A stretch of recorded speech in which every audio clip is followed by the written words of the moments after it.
James Gunn has no intention of letting his heroes grow up in a grim dark world, as his comments about the next Superman story proves DC is in safe hands. Welcome to Stats In. If you're just joining us, please subscribe and don't forget to turn on notifications bell for more video. James Gunn recently appeared on the Happy Sad Confused podcast to talk about his recent blockbuster hit, Superman, and all that is to follow the successful launch of DCU Chapter 1. Among the many new puzzle pieces that he slyly laid out in front of the fans, one tiny detail about the next Superman film caught our attention.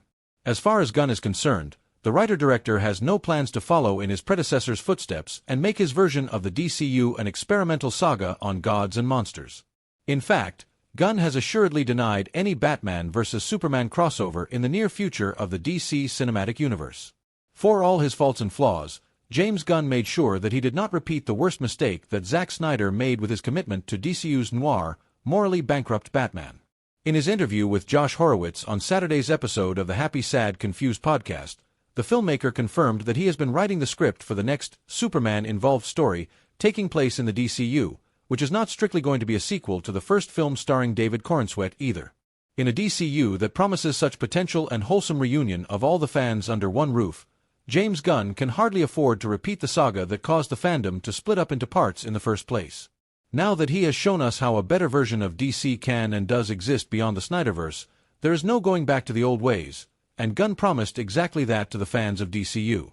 James Gunn's Superman was a beautifully crafted film that made even the worst aspects of superhero fatigue feel done and forgotten. It was so full of heart and hope that fans did not begrudge Gunn for leaving behind Snyder's grim dark vision to infuse his world with brighter colors, in terms of both cinematography and emotion. In contrast, what Zack Snyder envisioned for his universe was on the extreme end of the spectrum, which witnessed a Batman gone off the rails and a Superman driven purely by emotion. Snyderverse Dark Knight was a morally bankrupt crusader of justice who no longer believed in the redemption of Gotham, rather marking the criminals with his own brand of justice. Superman is very important to the story. And it isn't Batman v Superman. In his outright dismissal of a Bat vs. Sup film, Gunn invokes the memory of Snyder's Dawn of Justice movie that pitted the world's finest against each other.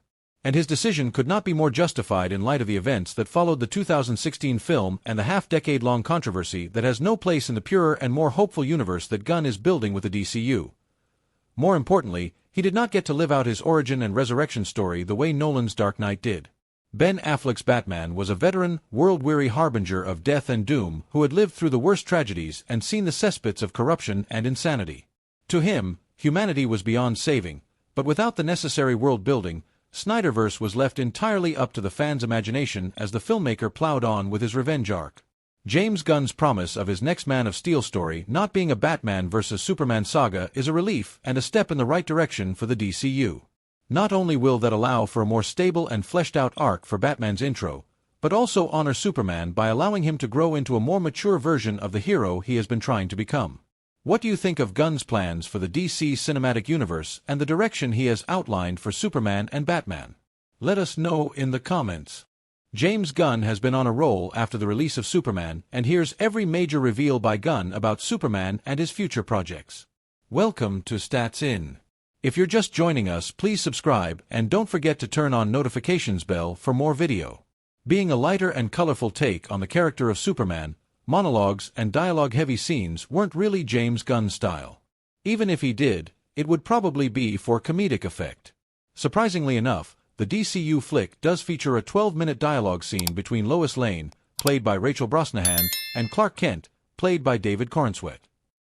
Being weary of a world that had turned against the very superhero they prayed for, Superman flies through the open balcony of Lois Lane's apartment, where the two sit down to have a heart-to-heart talk about who Superman really is, while Lois Lane contemplates breaking up with him.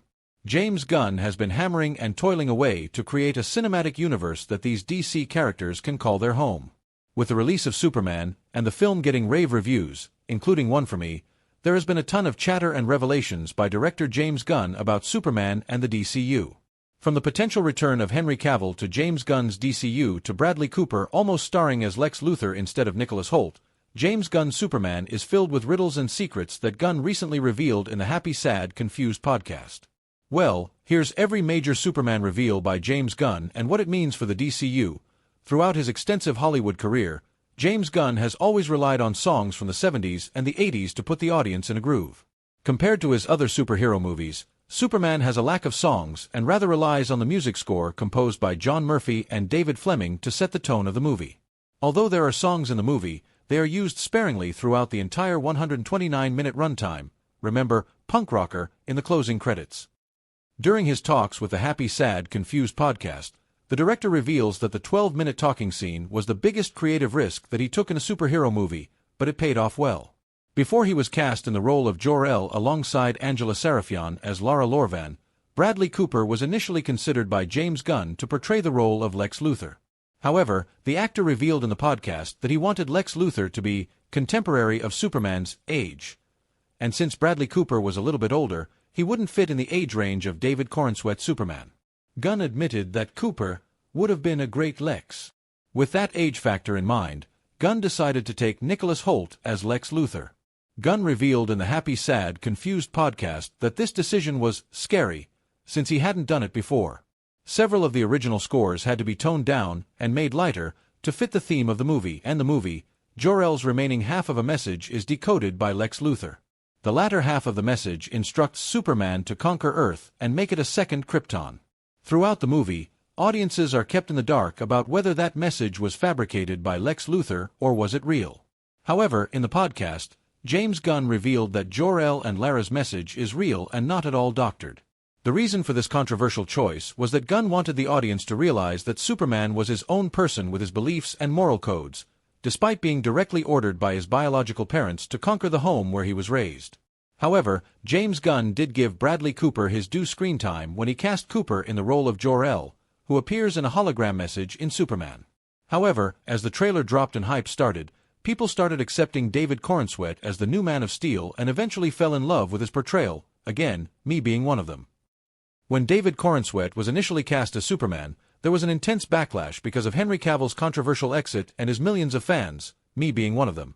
In the movie, we are introduced to some new and old characters from James Gunn's DCU, namely, Guy Gardner/Green Lantern, Nathan Fillion, Hawkgirl, Isabella Merced, and Mr. Terrific, Eddie Gathegi.